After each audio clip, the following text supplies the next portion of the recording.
Hello, welcome back to my channel XXX Louise. My name is Louise and today I am introducing all the supplies you could possibly be needing for Inktober 2018. But bear in mind that the only thing you'll need in the end is a sketchbook and a bottle of ink or a ink pen. So these are just my suggestions for the materials you could be using for Inktober. So the first thing is paper, and I have this Canson XL mixed media paper as you just saw. And I also have the Canson Láquarelle, which I think is a fancier type of aquarelle paper or watercolor paper, whichever you want to call it. And as you can see, I've done some ink testing on it. I did spritz some alcohol and water on top of the inks, and I actually got this pad for free because I participated in a demo in the Blick art supply store. And I would also recommend using the Canson XL watercolor paper. And wait a second, is that the Charmed Book of Shadows? Yeah, so back in the days when I was like 13, I was obsessed with Charmed, so I had to buy this Book of Shadows, and it was like crazy expensive, and I had all of these plans on filling it up with my own spells, but yes. But life happened and I did never finish this book, but I am planning on gessoing up all the pages and using it as an Inktober sketchbook. And of course the main ingredient in Inktober is inks. And let me just state that you don't need all of these inks that I have. It's just because I'm really obsessed with art supplies and inks is one of my recent obsessions. So the first ink you saw was a Schmincke Black Ink. It's really nice and it's fade and waterproof. The next one is these Winsor drawing inks, and as many others before me, I was drawn to these because of the art on the outside of the box and the bottles themselves. So this is what they look like, and it has a really rich blue color inside. So I have the set of 8. I think there's 2 sets actually, but I just have the one.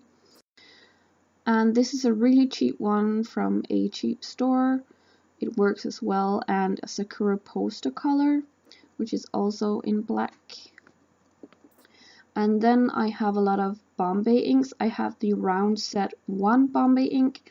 And next up you're gonna see a lot of other ink bottles with the dropper effect, and that's the only reason why I got them actually.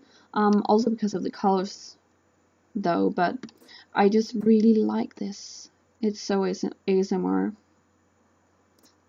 Well, despite the fact that this is clogged, but I still like this type of ink bottles with a dropper effect.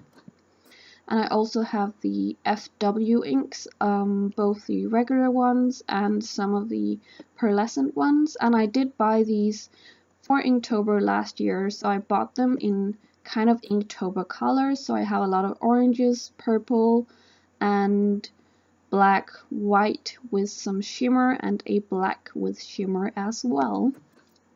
Isn't that pretty? I mean, just look at that. How can you resist buying these? Yeah, so as you can see, I have a problem. I'm really addicted, and this is why I'm broke now. So I cannot afford more art supplies for a long time because of all of these things that I bought when I was in the States.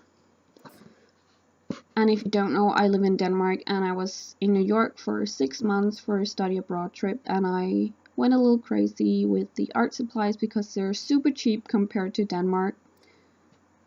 Any art supply you buy in America, you basically have to spend like double the amount if you want to buy it in Denmark, if it's like US based art supplies.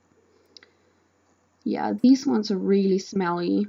You have to shake them up really well and they smell really bad. I think it's turpentine or something, but they have really pretty colors and it's really cool metallic. So, and they were really cheap as well. I got these in Denmark. And I also have a lot of extra pipettes and droppers just because I have some ink bottles that don't have it. So yes, and of course you will also be needing brushes if you do use ink bottles. I just have some really cheap ones, cheap sets, and cheap brushes from cheap companies and stores, because I don't really want to spend a whole lot of money on brushes if I find something that is cheaper and works just as well. And I also don't want to buy brushes with animal hairs on it. It's just a choice I've done. And yes, I don't think you really need this, but I'm just showing the Schmincke masking fluid, just if you want to use it. And of course the brush cleaner from Masters to rinse out the brushes, because inks really damage the brushes if you don't wash them. And of course some masking tape and sponges if you want to use that. And I also have these clips that you can clip your paper together so it doesn't buckle. I would also recommend to get this water spritzer for either water or alcohol, so you can create these really cool effects with the ink, as you saw with my example earlier. I also have a cloth and some porcelain palettes, and the reason why I use a cloth instead of paper towels is because I can reuse it and wash it. Next up is my glass dip pen from AliExpress, and I will include a link to the demo and haul of this in the description below.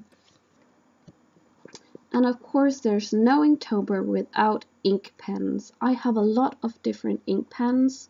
You don't really need that much, but I just really like collecting brush pens. So I have the classical Pentel pocket brush as you saw, but I also have a lot from AliExpress, and you can both get them with natural bristles and synthetic bristles. You can get them with felt tip pens, whatever you like and want to use. So these are just some of my ink pens, some from my collection and some of the refills for them. And another type of pen you could use is a fountain pen. You could either use the speedball pens where you dip them in the ink, or the ones that already have ink in them. I have a few different ones, but I actually prefer the glass dip pen because I think it's really much easier to control. And as you can see here, they do use up really quickly. I have nearly not used this one and it's already emptied, but that could also just be the size of the ink refill. And it's the same with this one, it's also already dried up, which is an indicator of how much I don't use these. So next up is some additional supplies you don't really need, but I just think it will add a nice finishing touch. You could, for example, use some nice metallic watercolors, or you could also use some white ink pens to do some highlights and what else, like embellishment if you want to. I have a lot of different kinds, as you can see, but my preferred ones are the Posca acrylic pens, because I think they're really opaque compared to some of the other ones, and it can go with any, on top of any medium. So that was kind of what I had for the supplies, and now I will go into the demo. And as you will quickly notice, everything went wrong in this demo, so enjoy my failed attempt of showing you how to use some supplies for Inktober. So just see this as a way of not doing Inktober, or maybe trying to do Inktober and trying to save everything but kind of failing.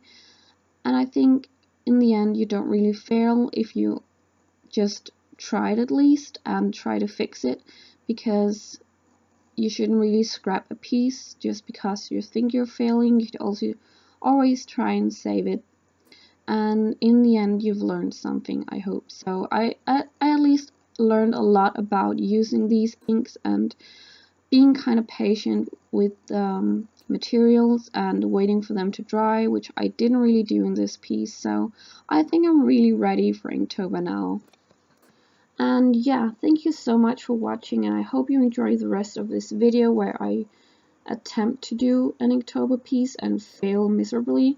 And if you like the video, hit the thumbs up and the bell notification if you want to see more of my videos. And yeah, until next time, as we say in Denmark, Hej hej!